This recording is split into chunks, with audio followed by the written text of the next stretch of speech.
Hai, Assalamualaikum warahmatullahi wabarakatuh. Perkenalkan, saya Nabila Muzarani dengan NPM 25220104.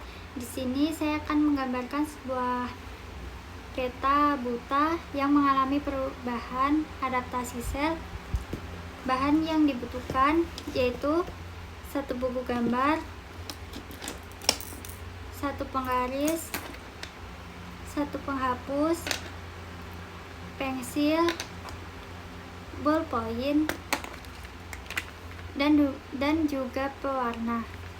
Langsung saja kita ke videonya ya. Nah, jadi di sini saya menggambarkan beberapa gambar tentang sel yang mengalami adaptasi. Nah, untuk yang pertama yaitu hipertrofi. Hipertrofi adalah proses adaptasi sel berupa pembesaran ukuran sel tanpa disertai penambahan jumlah sel. Akibatnya, organ atau jaringan tampak membesar. Hal ini biasanya terjadi karena peningkatan beban kerja atau rangsangan hormon.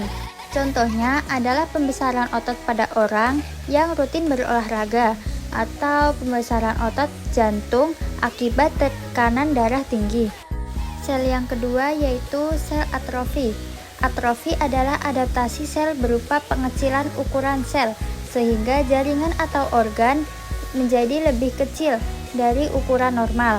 Atrofi terjadi karena berkurangnya rangsangan, kurangnya suplai nutrisi, penuaan, atau karena organ jarang digunakan.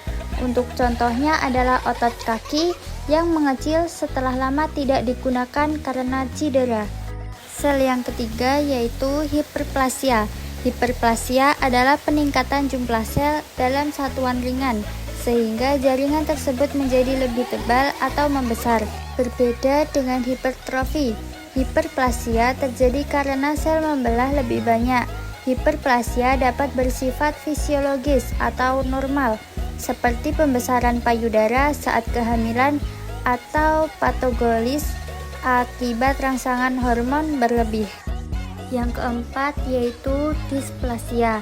Displasia adalah pertumbuhan dan perkembangan sel yang tidak normal, baik dari segi bentuk, ukuran, maupun susunannya. Sel tampak tidak teratur dan berbeda dari sel normal. Displasia sering terjadi pada jaringan epitel dan dapat menjadi tahap awal menuju kanker jika tidak ditangani. Bagian sel yang kelima yaitu metaplasia.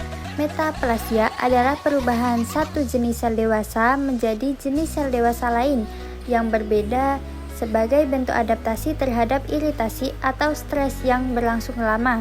Perubahan ini bertujuan agar sel lebih tahan terhadap kondisi tersebut. Contohnya adalah perubahan sel epitel seluruh pernafasan pada perokok aktif. Kita lanjut bagian sel yang keenam, yaitu metaplasia squamosa. Pada sel ini, sel epitel sinilis bersila berubah menjadi sel epitel squamosa, berlapis akibat iritasi kronis seperti paparan asap rokok. Sel baru lebih kuat tetapi kehilangan fungsi awalnya, misalnya fungsi menyaring kotoran di saluran pernafasan. Dan sel yang terakhir yaitu neoplasia. Neoplasia adalah pertumbuhan sel baru yang tidak terkendali dan tidak mengikuti mekanisme pengaturan normal tubuh. Pertumbuhan ini dapat membentuk massa yang disebut tumor. Neoplasia dapat bersifat jinak, tidak menyebar, atau ganas yaitu kanker, yang dapat menyerang jaringan sekitar dan menyebar ke organ lain.